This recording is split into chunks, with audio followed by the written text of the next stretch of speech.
Una mujer fue encontrada muerta dentro de su propia casa. Lo que hizo el caso aún más extraño fue que los investigadores no pudieron encontrar una sola señal clara de lo que había ocurrido. Al principio, el caso parecía sencillo, pero cuanto más profundizaban, más confuso se volvía. Y cuando finalmente salió la verdad, no era lo que nadie esperaba. Randy Trimble nació el 15 de diciembre de 1974 en Virginia. Era hija única y fue criada por su madre, quien se encargó de todo por su cuenta. Desde pequeña, Randy se inclinó hacia las artes. Tocaba la flauta, formaba parte de la banda escolar y le encantaba participar en teatro. Esos intereses la acompañaron mientras crecía. Después de la secundaria, Randy se inscribió en la Universidad de Bloomsburg, en Pensilvania, donde estudió terapia del habla.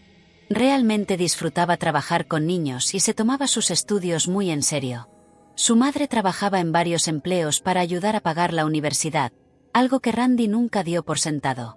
Se esforzó mucho, mantuvo buenas calificaciones y finalmente obtuvo una beca completa que cubrió todo su programa de posgrado. Mientras estaba en la universidad, Randy conoció a un hombre llamado Brian. Comenzaron a salir, poco después de que ella se graduara, se casaron. Por esa época, a Brian le diagnosticaron una enfermedad degenerativa, una que los médicos advirtieron que eventualmente podría dejarlo permanentemente discapacitado. Incluso con esa incertidumbre sobre ellos, Randy no dudó.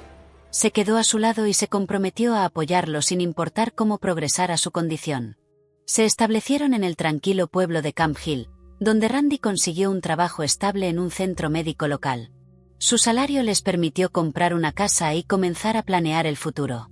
Hablaban de tener hijos algún día y eran cuidadosos con el dinero, sabiendo que la salud de Brian podía empeorar en cualquier momento.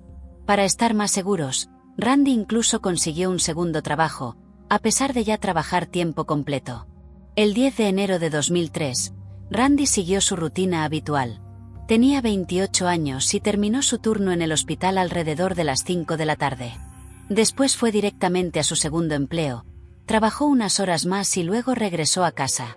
Brian había salido del trabajo más temprano ese día, pero en lugar de ir directo a casa, planeaba reunirse con un amigo en un pueblo cercano.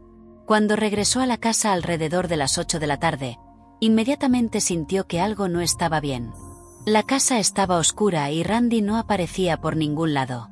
Al entrar, quedó claro que algo estaba mal. Había cosas tiradas en el suelo, cajones abiertos, todo parecía como si alguien hubiera registrado el lugar apresuradamente. Brian recorrió las habitaciones llamándola, pero no hubo respuesta. Finalmente fue al garaje. Ahí la encontró. Randy estaba tendida en el suelo, en un charco de sangre. Una serie de luces navideñas estaba fuertemente enrollada alrededor de su cuello. Brian llamó al 911 de inmediato, pero cuando llegaron los paramédicos, no pudieron hacer nada. Randy fue declarada muerta en la escena. Los investigadores enviaron su cuerpo al médico forense y comenzaron a procesar la casa. Pero casi de inmediato surgió un problema. No había mucho con qué trabajar. No había señales de entrada forzada, no había arma en la escena y no había un sospechoso evidente. Los equipos forenses recolectaron todas las huellas dactilares posibles y las enviaron para análisis, esperando que alguna coincidiera. También notaron que faltaba dinero en efectivo y algunos objetos de valor, incluyendo un anillo de oro con diamante. Luego el médico forense entregó los resultados completos. Randy había sido apuñalada 27 veces. Esas heridas fueron la causa final de su muerte. También había señales de que alguien había intentado estrangularla, pero no lo logró. No había evidencia de agresión sexual. Al principio, la escena sugería un robo que salió mal. Una de las ventanas estaba sin seguro, lo que hacía posible que alguien hubiera entrado por ahí. Pero desde el inicio, los detectives no estaban totalmente convencidos. El nivel de violencia destacaba. Era excesivo. Más parecido a un ataque personal que a un robo al azar. Pronto, la atención se centró en Brian. Al hablar con amigos y familiares, comenzó a formarse una imagen. El matrimonio había estado bajo tensión, en gran parte debido a la enfermedad de Brian. Randy siempre estaba planeando el futuro, intentando ahorrar dinero y prepararse para lo peor.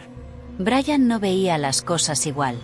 No quería que sus vidas giraran en torno al miedo y las posibilidades negativas. Esas diferencias generaban discusiones frecuentes.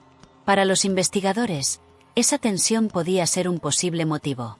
Sin embargo, poco después, la policía confirmó que Brian tenía una coartada sólida. El médico forense situó la hora de la muerte alrededor de las 7:30 de la tarde. A esa hora exacta, Brian estaba en otro pueblo reuniéndose con un amigo. Los investigadores lo verificaron, estaba en una cafetería, y tanto empleados como clientes recordaban haberlo visto allí. El trayecto de regreso a casa tomaba aproximadamente 1 hora, lo que hacía imposible que estuviera presente durante el ataque. Brian fue descartado como sospechoso. Pero la investigación no terminó ahí.